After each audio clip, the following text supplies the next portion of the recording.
Hello. अरे चालू झालं. दादा तिकडे आवाज येतो का अरे तुमचा? तसा आवाज नाही आहे, चालू झालं. मंगल नाम तुम्हार प्रभु, जो गावे मंगल होत सदा. मंगल हारी कृपा तुम्हारी, जो चाहत दिल को धोत सदा. तुम आदनाद सुमंगल हो, हर रूप तुम्हार निरामय है. इकड्या कही तो भजता तुमको, नित पावत मंगल भय है. सद्गुरुनाथ महाराज की जय. नमो सद्गुरु ज्ञान दीपा प्रकाशा, नमो आद्य रूपा अनंता परेशा, नमो मंगला मंगल द्वैत्यहारी, नमो तत्कृपा पूर्ण दोषा निवारी. जे रूप ते पाहु दे विश्वव्यापी, तुझी पाऊले सेवुदे ग्रामरूपी. तुझे ज्ञान सर्वांतरी संचरुदे, तुझा सत्य आनंद लोकी भरू दे. खरे नाम निष्काम ही ग्राम सेवा, झटू सर्व भावे करू स्वर्ग गावा. कळो हे वळो देह कारी कळू दे, घडू दे प्रभू ये वडे हे घडू दे. सद्गुरुनाथ महाराज की जय. गुरु ब्रह्मा गुरु विष्णू गुरुदेव महेश्वरा, गुरुर साक्षात परब्रह्म तस्मै श्री गुरुवे नमः. वक्रतुंड महाकाय सूर्यकोटि समप्रभ, निर्विघ्नं कुरु मे देव सर्वकार्येषु सर्वदा. सद्गुरुनाथ महाराज की जय. श्री गजानन महाराज की जय. परम पूजनीय श्री गुरुदेव, चराचरात वास करणारे गुरुदेव शक्ती, ब्रह्मलीन वंदनीय राष्ट्र समर्थ तुळजी महाराज, वैराग्यमूर्ती गाडगेबाबा, तुकाराम दादा गीताचार्य, सुदाम दादा सावरकर, सीतारामजी महाराज, रामकृष्ण दादा बेलुरकर दादा, या तसेच संत श्री मुझरकर महाराज यांचे चरणस्पर्श करून त्यांना वंदन करतो. तसेच संत मुझरकर महाराज फेसबुक लाईव्ह वरती मला जी संधी उपलब्ध करून दिली प्रवचनात, त्याकरिता मी पुरुषोत्तम दादा बैसकर, धनराज दादा, विवेक दादा बैसकर यांचे मनपूर्वक आभार व्यक्त करतो. आणि तसेच बैसकर दादांना ज्यांनी या कार्यक्रमासाठी प्रवचनाकरता माझं नाव सुचवलं, असे माझे आदरणीय शालेय कीर्तनकार वसंतदाजी कुंभारे दादा यांना मी स्वतःच्या प्रणाम करतो, धन्यवाद देतो, जय गुरु करतो. तसेच आपल्या सर्व गुरुदेव प्रेमींना माझा मनपूर्वक नमस्कार, जय गुरु. आज या प्रवचनाच्या माध्यमातून, ज्यांच्या फेसबुकच्या माध्यमातून मला संधी मिळालेली आहे, असे परमपूजनीय संत श्री मुझरकर महाराज यांच्याविषयी आपलं मनोगत थोडक्यात मी व्यक्त करतो. वास्तविक तसं जर पाहिलं तर या थोर विभूतीविषयी आपल्याला सांगायची काही गरज नाहीच, कारण त्यांचा परिचय सर्व फिरत आहे. ज्या संतांना राष्ट्रसंतासारखे तुकडोजी महाराजांसारखे संतांचा सत्संग लाभला, त्या संतांची काय आपण वर्णन करावं. परंतु जसे वंदनीय तुकडोजी महाराज खूप काही जास्त शिकले नव्हते, त्याच प्रकारे संत मोझरकर महाराज सुद्धा हे काही खूप काही जास्त शिकले नव्हते. परंतु दिव्यशक्ती, साधना, आराधना यामुळं त्यांनी महाराष्ट्रभर प्रबोधनाचं कार्य केलं. त्यांनी प्रबोधनातून समाज सुधारणेचं कार्य केलं. त्यांनी भागवत सप्ताह केले. गुरुकुंज मजुरीमध्ये बरेचदा त्यांच्या कार्यक्रमाला वंदनीय महाराज आवर्जून उपस्थित राहिले. बरेचदा महाराजांनी त्यांच्या कार्यक्रमाची मोठी प्रशंसा केली आणि एकदा तर म्हणाले की यांच्यासारखा भागवतकार मी पाहिला नाही.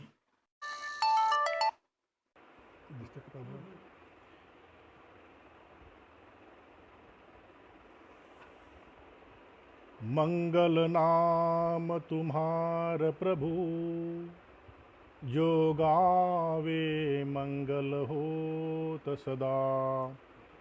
मंगल हारी कृपा तुम्हारी, जो चाहत दिल को धोत सदा. तुम आद नाद सुमंगल हो, अरुरूप तुम्हार निरामय है.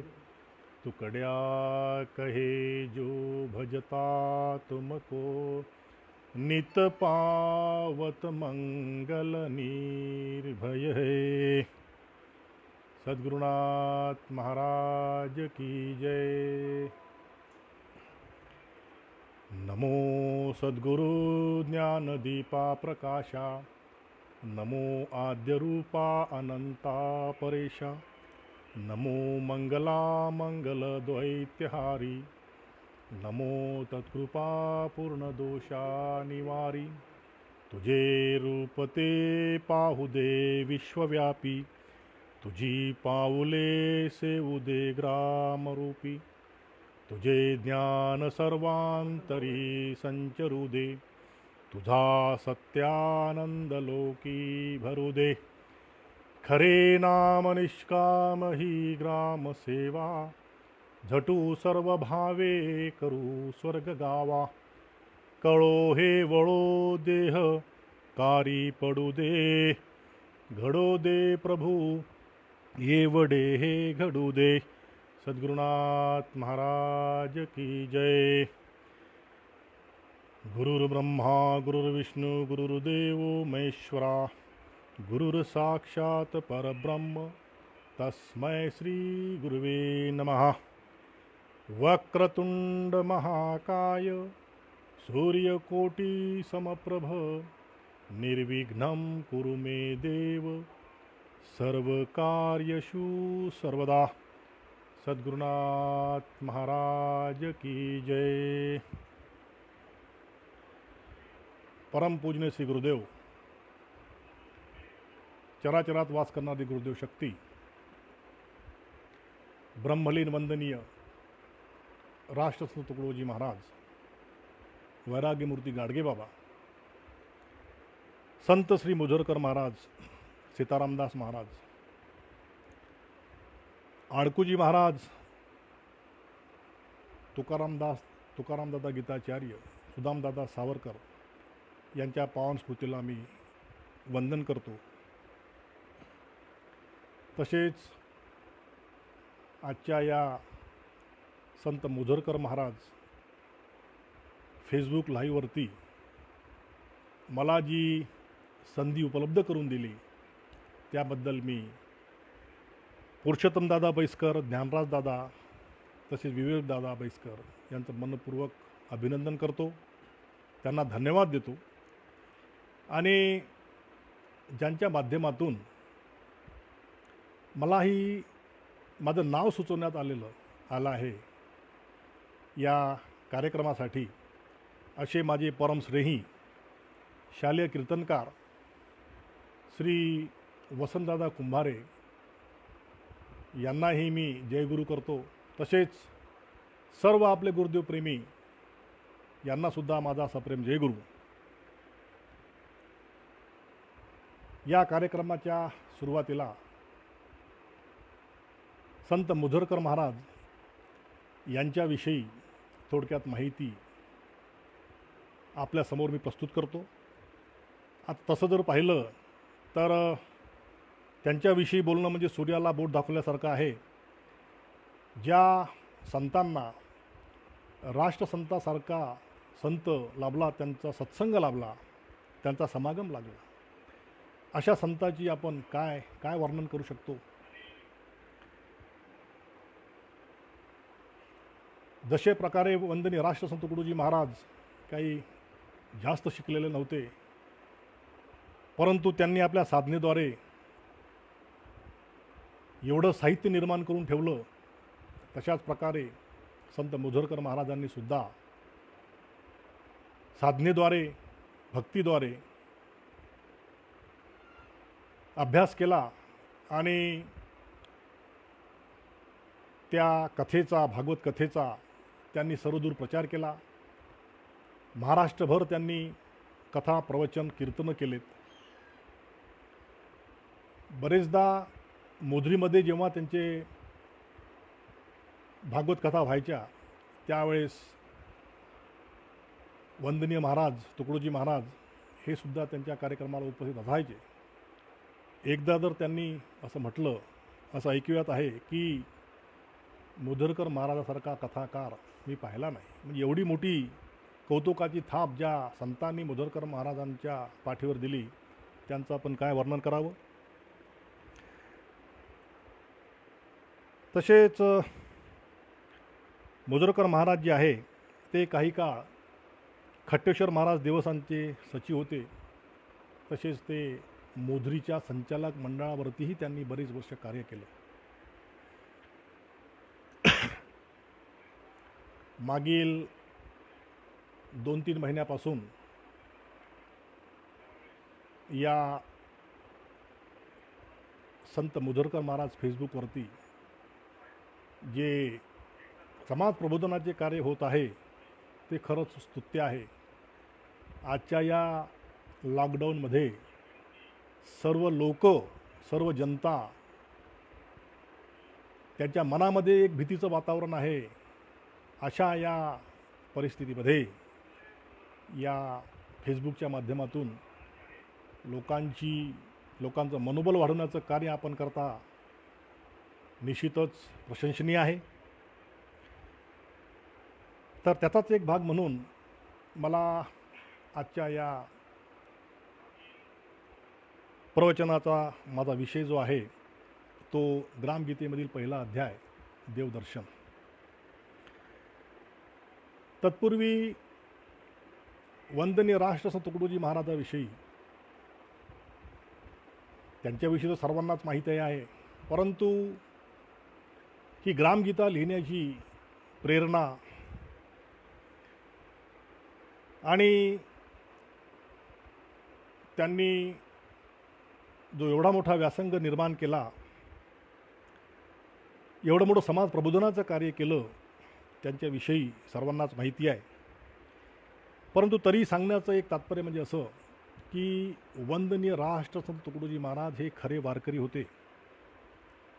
ते नाथ संप्रदायातील शिरोमणी होते. सुदामदादा सावरकरांनी गुरुमाऊलीमध्ये त्या नाथ संप्रदायाचं मोठं सुंदर वर्णन केलेलं आहे. ते म्हणतात, ज्ञानराज गुरु योगियांची सावली, शांभवी माऊली वैष्णवांची, हायबती नाथासी मंत्रची प्रबोधी, संजीवन समाधी ज्ञानियाची, हायबतीचे पायी लीन मायबाई, ब्रह्मवादिनी ही विश्ववंद, मायबाई कृपे आडकोजी धुंद, भोगी निजानंद शतायुषी. आडकोजी स्वामी मानिका वळले, राष्ट्रसंत केले तुकडोजी, राष्ट्रसंतपदी सुदाम निशंक, तैसेची असंख्य गुरुपुत्र.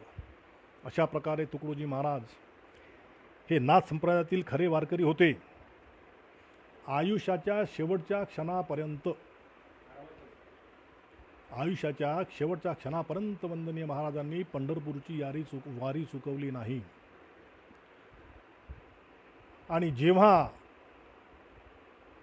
राष्ट्रसंतांना वाटलं की आता माझं कार्य संपलं, आता यापुढे मी पंढरीला येऊ शकणार नाही, पंढरपूरला येऊ शकणार नाही आणि पंढरीचं दर्शन घेऊ शकणार नाही, त्यावेळेस महाराजांनी आपली खंजिरी जी आहे ते पांडुरंगाच्या चरणी ठेवली आणि नमस्कार केला. म्हणे, देवा, बस इतकंच माझं कार्य जे आहे होतं, पुढच्या वर्षी वारीला कदाचित येणं होणार नाही. अशा प्रकारे महाराज वारकरी संप्रदायातलेही शिरोमणीच होते. परंतु त्यांना जो मान सन्मान मिळाला पाहिजे होता तो त्या प्रमाणात मिळत नाही. हा अनुभव आहे, तुम्हाला मलाही अनुभव आला असेल.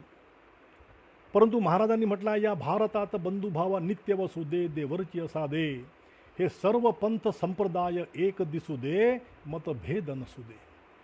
ज्या महात्म्यानं कोणत्या संप्रदायावरती, कोणत्या धर्मावरती, कोणत्या म्हणजे याच्यावरती टीका टिप्पणी न करता, पंथावरती टीका टिप्पणी न करता सर्वांना घेऊन जेव्हा एक समाज निर्माण करण्याचं कार्य केलं, अशा संताचा मान सर्वत्र व्हायलाच पाहिजे. आणि तुम्हाला सांगतो, मी वाचनात आलेला आहे आणि वंदनीय राष्ट्रसंत तुकडोजी महाराजांनी आपल्या ग्रामगीतेमध्ये सुद्धा लिहिलेलं आहे की ग्रामगीता लिहिण्याची स्फुरण जे आहे ते वंदनीय महाराजांना पांडुरंगाच्या माध्यमातून पंढरपुरातूनच मिळालं. आणि म्हणून महाराजांनी लिहिलं आहे की तीर्थक्षेत्र पंढरपुरी बैसलो असता चंद्रभागे तिरी, स्फुरू लागली ऐसी विश्वाकारवृत्ती. विश्वाकारवृत्ती स्फुरू लागली अंतरी ऐसी विश्वाकारवृत्ती. आणि त्यांनी म्हटलं आहे की जगाच्या उद्धाराची चिंता करण्यापेक्षा गावाच्या उद्धाराचा विचार करून प्रथम ग्रामगीता लिहावी, असा दृष्टांत त्यांना झाला. आणि तेव्हा त्याच ठिकाणी चंद्रभागेच्या तीरावर त्यांनी ग्रामगीता लिहिण्यास सुरुवात केली. महाराजांनी ग्रामगीता एकाच ठिकाणी बसून नाही लिहिली, कारण त्यांना वेळच नव्हता. एका ठिकाणी बसण्यासाठी वेळच नव्हता. अख्खं आयुष्य त्यांनी पालथं घातलं. आणि म्हणून पूर्ण ग्रामगीता जी आहे त्यांनी आपल्या प्रवासामध्ये जसा जसा वेळ मिळत गेला तसतशी लिहिली. म्हणून ग्रामगीतेचं काय वर्णन करावं, जशा प्रकारे श्रीकृष्णाने कुरुक्षेत्रामध्ये अर्जुनाला जशी 4 वेद सांगितले, तशा प्रकारे आजच्या युगातला ग्रामगीता हा पंचम योग आहे, असं आपण म्हटलं तर काही वावगं होणार नाही. पंचम वेद आहे, आध्यात्मिक ग्रंथ आहे. आणि या ग्रामगीतेमध्ये मानवी जीवनावरती येणाऱ्या अनेक समस्या, अनेक संकट जे आहेत त्यावर चर्चा करून त्यावरील उपाय आणि त्याचं निराकरणही केलेलं आहे या ग्रामगीतेमध्ये. आणि म्हणून ग्रामगीतेमध्ये अध्यात्म आहे, व्यवहार आहे, याची सुंदर मिलन आहे. म्हणजे प्रपंचाकडून अध्यात्माकडे, परमार्थाकडे कसं जावं हे महाराजांनी या ग्रामगीतेमध्ये सुंदर सांगितलेलं आहे. ग्रामगीता हा ग्रंथ शोषितांसाठी, पीडितांसाठी, अशिक्षितांसाठी, सुशिक्षितांसाठी, पंडितांसाठी, विद्वानांसाठी आणि दीनदुबळ्या लोकांना, तसेच या देशातील पुढाऱ्यांना सुद्धा मार्गदर्शन करणारा ग्रंथ आहे. परंतु काही सुशिक्षित शहरी लोक असे म्हणतात की हा जो ग्रामगीता ग्रंथ आहे हा महाराजांनी ग्रामीण लोकांसाठी, गावखेड्यातील लोकांसाठी लिहिलेला आहे. परंतु तसं नाही. एक प्रसंग सांगतो तुम्हाला मी की एक माझे मित्र आहेत, ते कॉलेजला प्राध्यापक आहे. एक दिवस ते असेच माझ्या घरी कोणत्या कार्यक्रमानिमित्त आले आणि माझ्या घरी त्या टेबलवरती ग्रामगीता त्यांना दिसल्यानंतर त्यांनी मला म्हटलं, का हो म्हणे तुम्ही ग्रामगीता वाचता का? म्हटलं हो बा. म्हणे मी बरेच पुस्तकं वाचले, ग्रंथ वाचले, त्यांनी काही पुस्तकही लिहिले, म्हणजे विद्वान मनुष्य होता. परंतु मला असं वाटते म्हणे की हे ग्रामगीता जे आहे ते खेड्यातील लोकांसाठी आहे, ही शहरातील लोकांसाठी त्याच्यामध्ये काही असं लिहिलेलं नाही, असं माझ्या ऐकवीत आहे, असं ते मला बोलले. तेव्हा मी त्यांना म्हटलं की सर, तुम्ही हे माझ्याकडून एक ग्रामगीता घ्या, त्याचं अध्ययन करा आणि नंतर तुम्हाला त्या ग्रामगीतेमध्ये काय दिसते हे तुम्ही मला कळवा. त्यांना ग्रामगीता दिली, ग्रामगीता नेली, त्यांनी वाचली ग्रामगीता, एक नाही दोनदा वाचली, कारण अभ्यासू प्रवृत्तीचा व्यक्तिमत्व होतं. ग्रामगीता वाचली. नंतर ते ग्रामगीता घेऊन माझ्याकडे आले आणि म्हणे खरंच ग्रामगीता या ग्रंथासारखा मी ग्रंथ आजपर्यंत माझ्या वाचण्यात आलेला नाही. हे तर म्हणे युगग्रंथ आहे, आजच्या युगाचा युगग्रंथ आहे. या जीवनातील सर्व समस्यांचं निराकरण करण्याची ताकद या ग्रंथामध्ये दिलेली आहे, असं त्यांनी मला सांगितलं आवर्जून. आणि त्यांनी प्रण केला की आजपासून मी कोणत्याही कार्यक्रमामध्ये जरी गेलो तरी त्या कार्यक्रमामध्ये कोणतीही भेट न देता मी प्रत्येकाला ग्रामगीता आजपासून अशा प्रकारे त्यांनी एक प्रण केला आणि प्रतिज्ञा केली. आणि तेव्हापासून त्यांचं कार्य जे आहे ते सुरू आहे. म्हणून ही ग्रामगीता आहे, ग्रामीण लोकांसाठीच नाही, सर्वांसाठीच आहे. सर्व जीवांचा उद्धार करायचा, माणसाचा सोडा परंतु प्राणी मात्राचा सुद्धा उद्धार करायची या ग्रामगीतेमध्ये ताकद आहे महाराज. म्हणून ग्रामगीता ही संजीवन बुटी आहे. म्हणून महाराजांनी म्हटलेलं आहे की हे ग्रामगीता जी आहे ती पोथी समजू नका. ग्रामगीता नव्हे फुले टाकण्यासाठी ही तर ग्रामाची उद्धार दृष्टी आजच्या युगाची संजीवन बुटी मानतो ग्रामगीता. ग्रामगीता नव्हे पारायणासाठी वाचता वाढदावी जनासी आणि समूळ बदलवी जीवनासी मनी घेता अर्थ तिचा. जोपर्यंत हा ग्रंथ आपण इतर ग्रंथासारखा जर समजा त्याची पूजा करत राहिलो तो काही उपयोग होणार नाही. या युगग्रंथाची आपल्याला वाचन करून तो स्वीकारावा लागेल, अंगीकार करावा लागेल, तेव्हाच कुठं तुमच्या जीवनामध्ये परिवर्तन झाल्याशिवाय राहणार नाही. बाबासाहेब आंबेडकरांनी जशा प्रकारे संघटना म्हणजे राज्यघटना लिहिली आणि त्या राज्यघटनेवर आपला सर्व देशाचा कारभार सुरू आहे. त्यांनी कशा पद्धतीनं देशाचा कारभार करावा ह्या राज्यघटनेमध्ये मोठं सविस्तर बाबासाहेबांनी लिहून ठेवलेलं आहे. मी तर हे म्हणतो की वंदनीय राष्ट्रसंत तुकडोजी महाराजांची ग्रामगीता जर समजा त्याला ग्रामगीतेची जर समजा सांगड दिली असती, जोड जर दिला असता, त्याचा अभ्यास जर केला असता तर आज या देशाचं चित्र जे आहे ते बदललं असतं. कारण या ग्रामगीतेमध्ये गावापासून तर देशापर्यंत सर्व स्तरातील लोकांपर्यंत त्यांच्या विकासासाठी, त्यांच्या कल्याणासाठी कशा कशा प्रकारे योजना राबवल्या पाहिजे हे सविस्तर जे आहे ते ग्रामगीतेमध्ये लिहिलेलं आहे. आणि म्हणून जर समजा या ग्रामगीतेची जोड जर सध्या संविधानाला दिली असती तर आज आपल्या देशाचं चित्रच काही वेगळं काय राहिलं असतं. परंतु ते होऊ शकलं नाही. कदाचित आपण त्या कामामध्ये कमी पडलो असेल, प्रचारामध्ये आपण कमी पडलो असेल. वंदनीय महाराज तुकडोजी महाराज ही केवळ समाज प्रबोधन करणारे संत नव्हते. संपूर्ण समाजाला राष्ट्रप्रेमानं भारावून टाकणारे संत होते, राष्ट्रसंत होते ते. म्हणजे एवढी त्यांच्यामध्ये राष्ट्राविषयी, देशाविषयी प्रेम होतं. वंदनीय महाराजांना केवळ ग्राम गणराज्याचाच पाया घालणारे संत नव्हते, तर त्यांनी सर्व भारतवर्षाला रामराज्याच्या वर्षावाने ओले चिंब करून टाकणारे ते राष्ट्रसंत होते. आता रामराज्याची व्याख्या जर म्हटली आपण तर ज्या देशामध्ये सरकार, कर्मचारी, अधिकारी, पुढारी एकत्र येऊन काम करतात आणि देशाचं भलं करण्याची त्यांच्यामध्ये भावना निर्माण होते, कोणत्याच प्रकारचं वाईट कृत्य न करता देशाचा विचार करून सर्व जनतेचं कल्याण कसं व्हावं हे ज्यांच्या मनात विचार येऊन तशा प्रकारे कार्य करतात यालाच रामराज्य म्हणतात. अशा प्रकारे राष्ट्रसंत होते. वंदनीय राष्ट्रसंत तुकडोजी महाराजांना केवळ भारतातच शांती प्रस्थापित करावयाची नव्हती, तर ते अखिल विश्वामध्ये शांती प्रस्थापित करणारे शांतीदूत होते. आणि म्हणूनच 1955ला वंदनीय तुकडोजी महाराज जपानला जाऊन त्यांनी धर्म परिषदेचं त्यांनी जे आहे ते विश्वशांती परिषदेचं अध्यक्षस्थान जे त्यांनी भूषवलं, म्हणजे त्यांना अखिल विश्वामध्ये शांती प्रस्थापित करावयाची होती. अशा प्रकारे तुकडोजी महाराज हे अतिशय त्यांना चरित्रसंपन्न समाज निर्माण करावयाचा होता. त्यासाठी त्यांनी माणूस कसा घडेल हेच त्यांचं ध्येय होतं. आणि म्हणून त्यांनी आपल्या भजनातून, आपल्या प्रवचनातून लोकांना प्रबोधनाचं कार्य केलं आणि शेवटी ग्रामगीतेच्या माध्यमातून त्यांनी हे कार्य जे आहे ते आपलं पूर्णत्वास नेलं. वंदनीय महाराज हे खरोखरच चैतन्याचा मूर्तिमंत झरा, भक्तीचा महापूर आणि मानवतेचा प्रत्यक्ष अवतारच होते.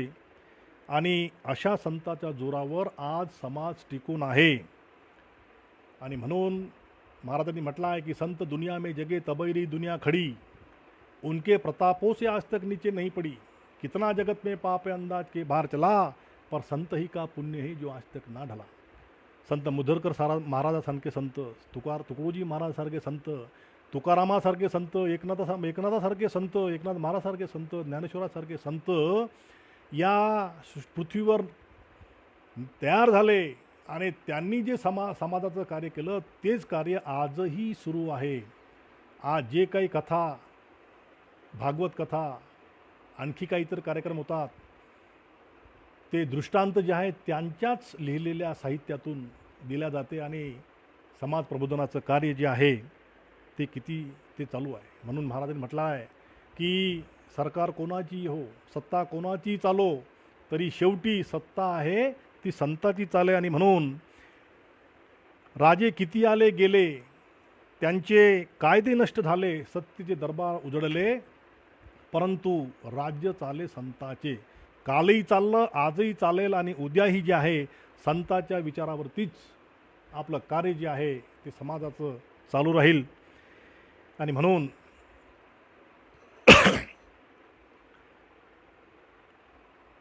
चांगल्या विचाराचे संतही आज मिळणं फार कठीण आहे महाराज. अनेक संत आपण पाहतो आणि चांगल्या प्रकारच्या, चांगल्या विचारधारेच्या संतांची माणसानं संगत केली पाहिजे. नाहीतर आपण आज अनेक ठिकाणी पाहतो की कशा प्रकारे समाजाची दिशाभूल करतात. आणि म्हणून म्हटलं आहे महाराजांनी कि मिलना कठिन है संत का बड़े भाग से पाते कहीं, अगर पा गए संजोग से तो संगति मिलती नहीं. सतसंग जिनको पा गया तो जन्म का साफल्य है, अधिकार उनका क्या कहूँ, वे तो शहनशाह के तुल्य है. आता शहनशाह के तुल्य म्हणजे कोणते संत आहे आता आपण विचार करायला पाहिजे. ज्या संताच्या मनामध्ये खरंच हा समाजाचं कल्याण व्हावं असं ज्यांच्या मनामध्ये होतं, असे संत जे आहे त्याचंच आपण अनुकरण केलं पाहिजे आणि त्यांनाच आपण आपल्या आचरणामध्ये उतरवलं पाहिजे. परंतु आज समाजामध्ये बरेच काही संत आहेत, गुरु आहेत, त्यांनी एक प्रकारे समाजाला वेगळ्या दिशेने लिहून ठेवला. ते आपापला संप्रदाय, आपापला पंथ निर्माण करून समाजाची दिशाभूल करत आहे. आणि म्हणून त्याच्याविषयी आपण सतर्क राहिलं पाहिजे. त्याच्याविषयी महाराजांचा अधिकार एवढा मोठा होता की त्यांनाही फटकारलं. त्यांनी लहर की बरखामध्ये त्यांनी म्हटलं आहे की कई जादूगर होते गुरु, फूफा की करते सदा, ठाणे ठोने बतला के दुनिया को करते फिदा, पर याद रखना भाइयों या गुरु ने गुरगुरे, कुत्ते तो भी ठीक है पर ये तो सब चोर आहे. एवढं म्हणण्याची ताकद काही प्रत्येकामध्ये असते का महाराज? हे जो म्हणू शकतो, ज्याचा अधिकार आहे तेच म्हणू शकतात. आणि म्हणून काही लोक जे आहेत आज समाजाला भुरळ पाडतात. तर अशा प्रकारे महाराजांनी या ग्रामगीतेच्या माध्यमातून अनेक आपल्याला हे दिलेलं आहे. तर आजचा माझा जो महत्त्वाचा विषय जो आहे तो देवदर्शन आहे. वंदनीय महाराजांनी आपल्या अध्यायामध्ये ग्रामगीतेचा पहिला अध्याय देवदर्शन, आणि मी देवदर्शन हा विषय घेण्याचा मागचा उद्देश की आज घरोघरी गणरायाची स्थापना झालेली आहे आणि गणरायात जे आहे गणपती महाराज ते संकटमोचन आहे, संकट हरणारे आहेत. आणि आज आपल्या भारतावरच नाही तर अख्ख्या देशावरती जे काही संकट आलेलं आहे, कोरोनाचं जगावरती संकट आलेलं आहे, ते दूर व्हावं अशी आपण सर्व मिळून त्यांना प्रार्थना करू. आणि म्हणून संत ज्ञानेश्वर महाराजांनी जशी ज्ञानेश्वरीची सुरुवात जी आहे ते ओम नमोची आद्या वेद प्रतिपाद्या जय जय स्वयंवेद्या आत्मरूपा या ओवीद्वारे केली, तशीच वंदनीय राष्ट्रसंत तुकडोजी महाराजांनी ग्रामगीती सुरुवात केलेली आहे. ओम नमोजी विश्वज्वालका जगद्वंद्या ब्रह्मांड नायका एकची असुनी अनेका भाससी विश्वरूपी. म्हणून म्हणजे याचा अर्थ असा आहे की तो एकच आहे आणि चराचरा सृष्टीतील चराचरामध्ये तू सामावलेला आहे. आणि म्हटलेलं आहे पुन्हा, आपण जी झाला धराधर उरला भरुनी महिवर अनुरेनुदुरी करी संचार विश्वनाटक नटाव्या. आपणची मंदिर मूर्ती पुजारी, आपणची पुष्पे होनी पूजा करी, आपणची देवपंथी पावे भक्त. गणेश शारदा आणि सद्गुरू आपणची भक्त कामकल्पतरू, देवदेवता नारदुतुंबरू आपणची झाला. अर्थात तू एकच असून अनंतरूपी भासणारा, सर्व जग धारण करणारा, जगात भरूनही पुन्हा उरणारा, सृष्टीचे नाटक सजविण्यासाठी कणाकणात वावरणाऱ्या ओंकार रूपी वंदनीय जगचालका तूच वंदनीय आहे. तुला वंदन असो. तू मंदिर आहे, तू मूर्ती आहे, तू पुजारी आहे, तूच पूजेचे पुष्प आहे, तूच गणेश आहे, तूच शारदा आहे, नारदही तूच आहे आणि कल्पतरू वृक्षाप्रमाणे प्रत्येकाची इच्छा पूर्ण करणाराही तूच आहे.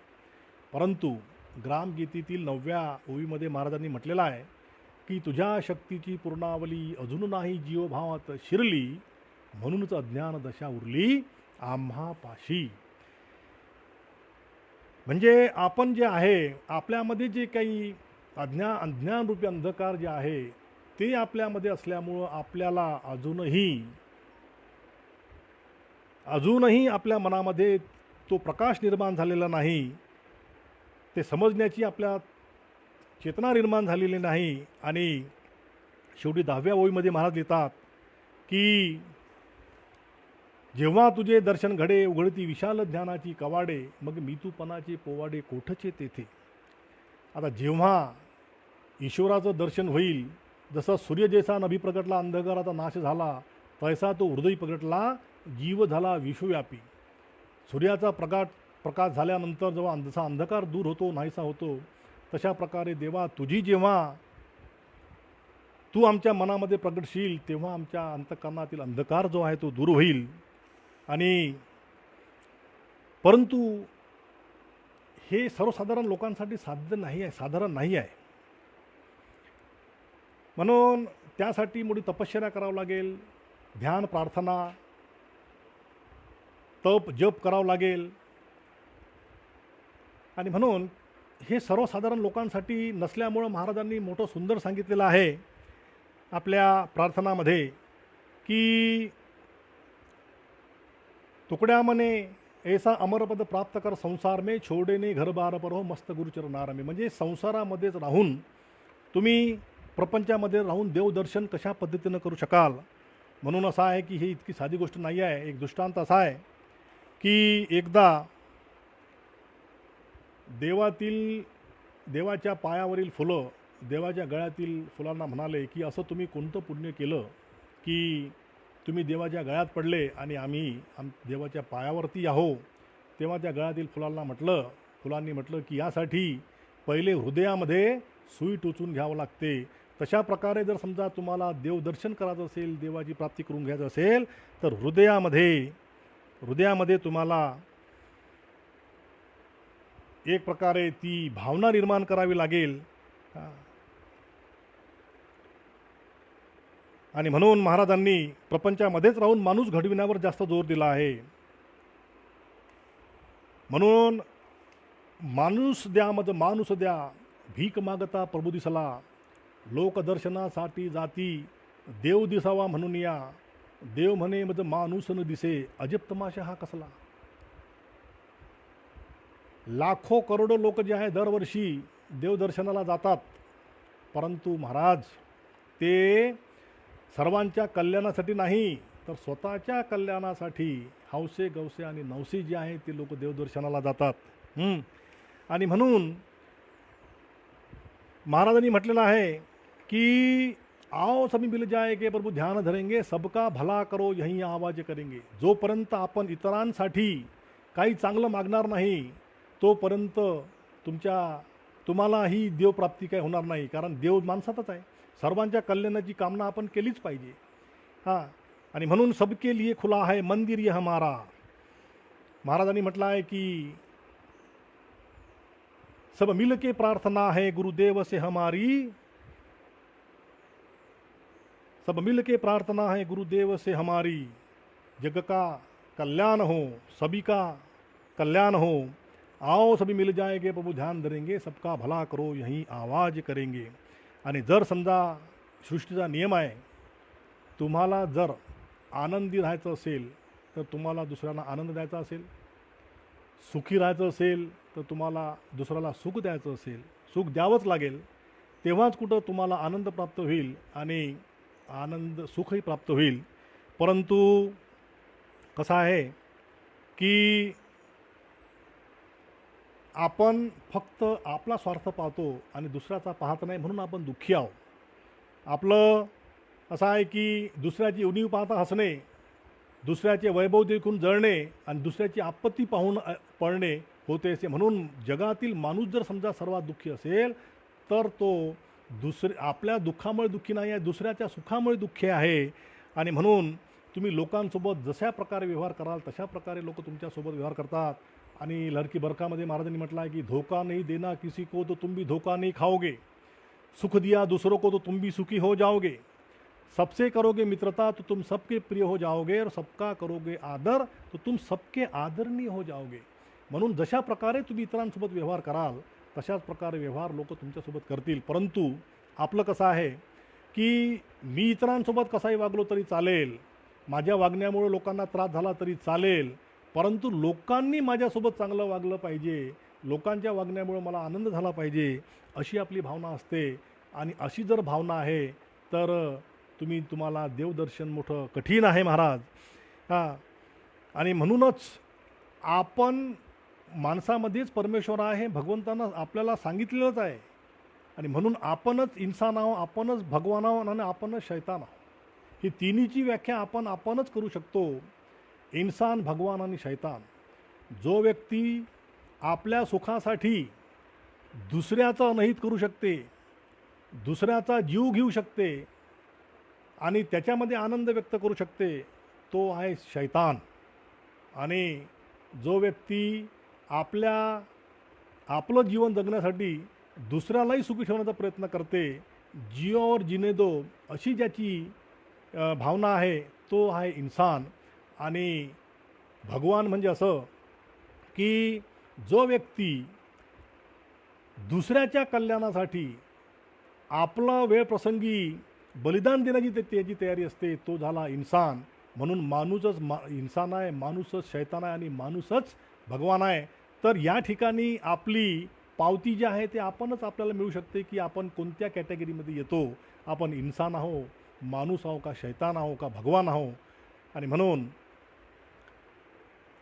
त्यासाठी आपण नाही निदान परमेश्वर होऊ शकलो तर कमीत कमी आपण मनुष्य म्हणून वावरलं पाहिजे.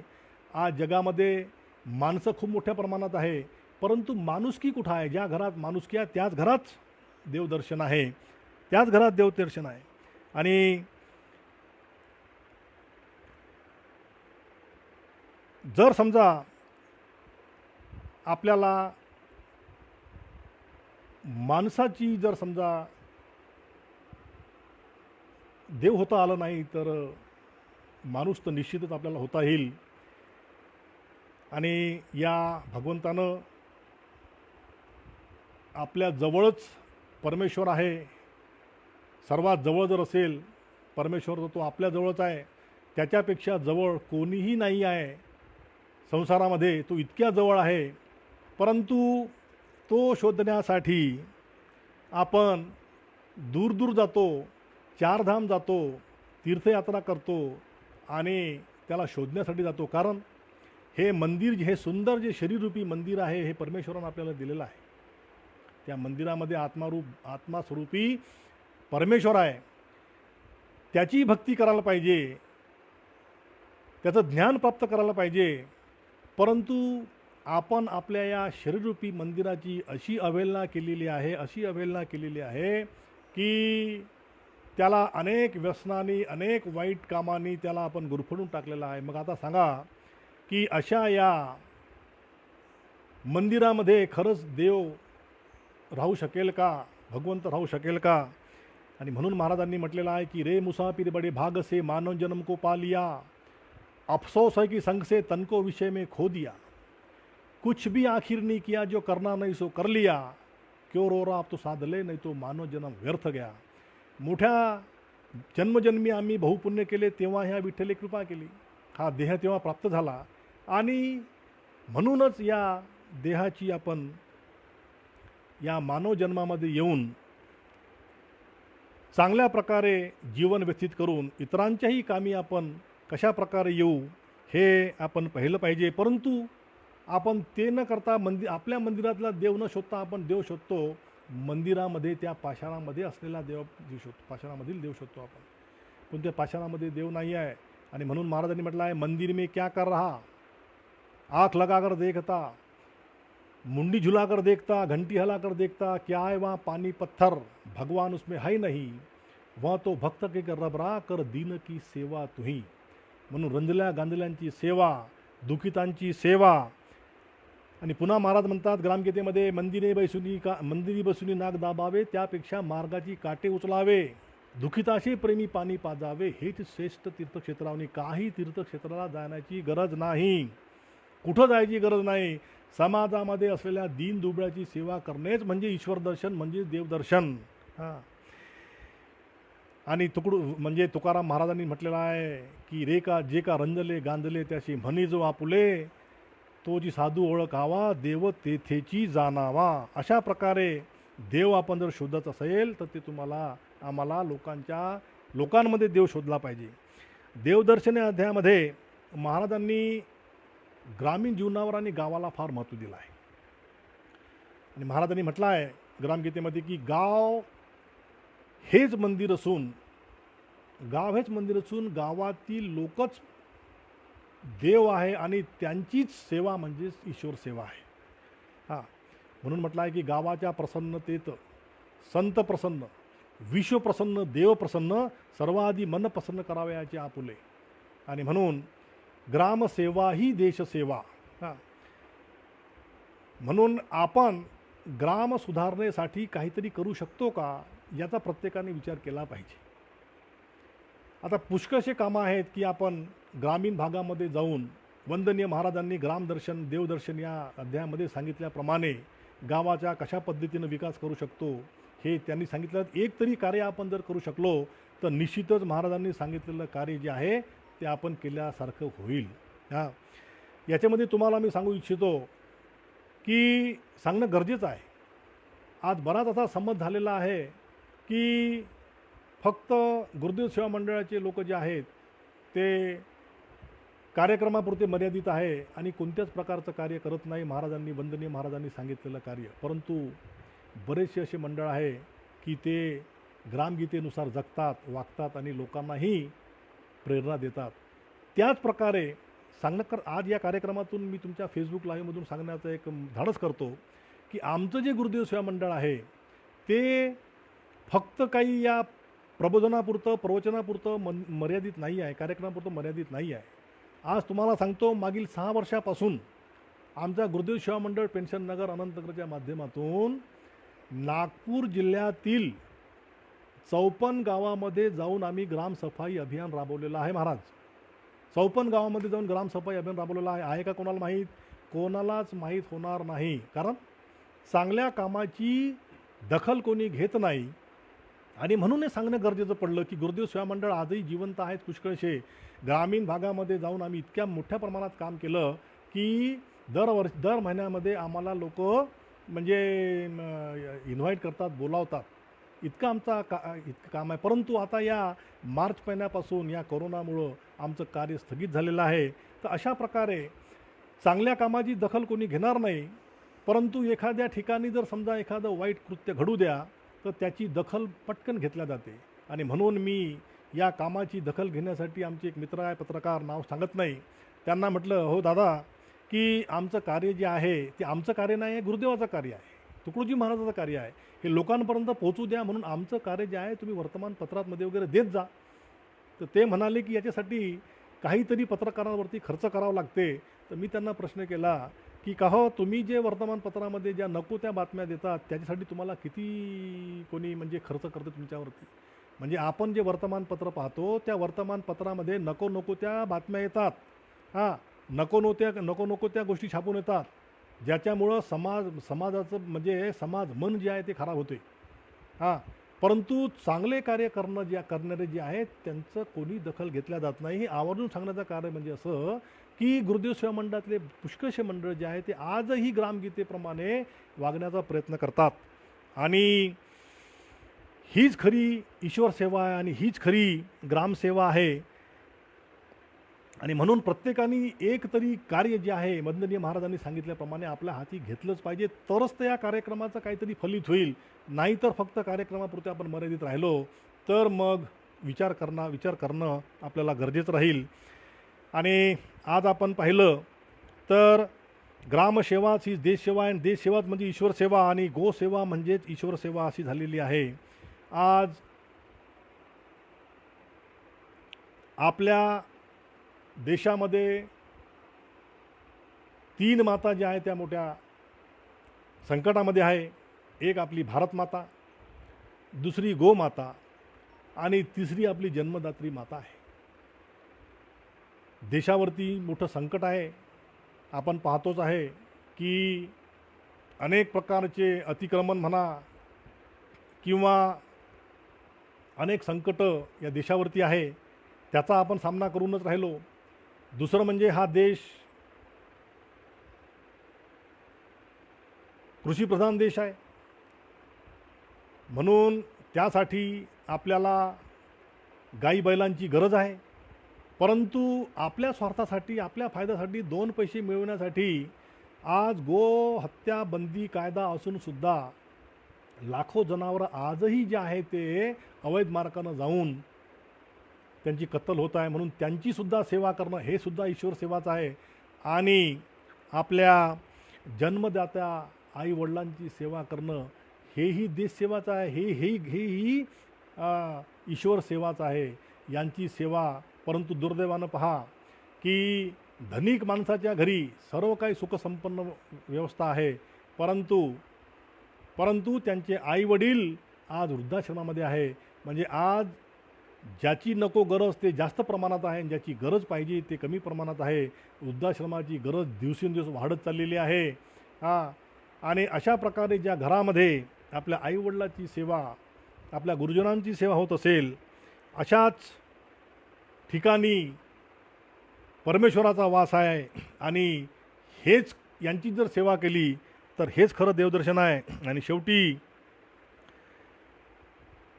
महाराजांनी सर्वांच्या कल्याणासाठी म्हटलं आहे की गुरुदेव ऐसी हो दया जग का अंधेरा दूर हो, सतधर्म सूरज की प्रभा से दम्भ सारे चूर हो, अध्यात्म और विज्ञान के सहयोग से सबो सुखी, सहयोग समता से सृष्टि करें हम स्वर्ग की, मिट जाए हिंसाचार मानव बने सबके दिल, हिंसा पशुवत कर्म है यह कह सके सब साथ मिल, ऐसा अनुग्रह हो सभी घर घर में साधु संत का, तब शांति होगी विश्व में तुकड्या कहे पद अंत का. आणि म्हणून प्रत्येकाने आपल्या मनातील अहंकार जो आहे तो दूर ठेवून तुकडोजी महाराजाचं कार्य जे आहे ते जनापर्यंत, गावापर्यंत, प्रत्येक व्यक्तीपर्यंत कसं पोहोचेल याचाच विचार केला पाहिजे. परंतु मतभेद विसरून पाहिलं पाहिजे, मतभेद विसरले पाहिजे. आणि हे आपलं कार्य नसून वंदनीय महाराजांचं कार्य आहे हे समजून आपण ते म्हणून म्हटलं आहे महाराजांनी, क्यों व्यर्थ शक्ती गमा रहे हो आपसी मतभेद में, अरे धन गया आयु चली रहता ना कुछ हाथ में, अरे तुम बड़े या हम बड़े इसका फिजूल अभिमान क्यों, कुछ कर दिखाओ लोकसेवा जनसेवा फिर न हो निर्माण क्यों. म्हणून काहीतरी लोकांची जनतेची सेवा करा, लोकांसाठी काहीतरी जगा. सर्व तर आपल्यासाठी जगतात, परंतु काहीतरी लोकांसाठी जगणं म्हणजे खाना पिना सोना ये तो सभी जानते हैं, लेकिन मानव जन्म कुछ और है ये तो बिरली जानते हैं. आणि अशा प्रकारे आपण जर दुसऱ्यासाठी जगलो, दुसऱ्यांसाठी काही कार्य केलो तरच आपण जिवंत आहो. म्हणून आज जे आपल्या समाजामध्ये देशामध्ये लोक होऊन गेले, ज्यांनी कार्य केलं शेकडो वर्षापूर्वी, ते आज भलाई शरीरानं जिवंत नसेल. वंदनीय राष्ट्रसंत तुकडोजी महाराज आज शरीरानं जरी जिवंत नसेल तरी त्यांच्या कार्यानं ते आजही जिवंत आहे. परंतु आपल्यासारखे माणसं जिवंत असूनही स्वतःसाठी जगतात, म्हणून जिवंत असूनही ते मृतावस्थेत आहे. आणि म्हणून आपल्याकडून जेवढं काही चांगलं कार्य होते, जे महाराजांनी काही कुठं जायची गरज नाही, महाराजांची ग्रामगीता उघडायची आणि त्याच्याप्रमाणे एक जरी कार्य आपण हाती घेतलं आणि शेवटास नेलं आपल्या आयुष्यामध्ये, ते त्याचा म्हणजे उच्चारण केलं आणि त्याचं जर अनुकरण केलं तर आपल्याला देवदर्शन झाल्यासारखं झाल्याशिवाय राहणार नाही. हीच खरी भक्ती आहे, हीच खरी देशसेवा आहे, हीच खरी जनसेवा आहे आणि हीच खरी भक्ती आहे आणि हीच खरी पूजा आहे. आणि म्हणून आज या कार्यक्रमामध्ये, या प्रवचनरूपी सेवेतून, माझ्या मुखातून जे काही चांगलं निघालं असेल थोडं बहुत, ते गुरुदेवाचे शब्द आहेत, वंदनीय राष्ट्र तुकडोजी महाराजांचे शब्द आहेत, आणि जे काही मनाला न पटणार असेल ते माझे शब्द आहेत.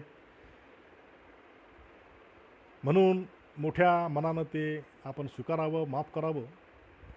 आज या ठिकाणी मला या संत मोझरकर महाराजांच्या फेसबुकवरती, लाईव्ह फेसबुकवरती जी संधी प्राप्त करून दिली त्याबद्दल मी पुन्हा संपूर्ण बैसकर परिवाराचे अभिनंदन करतो, मनापासून त्यांना धन्यवाद देतो आणि माझ्या शब्दांना विराम देतो. जय गुरु.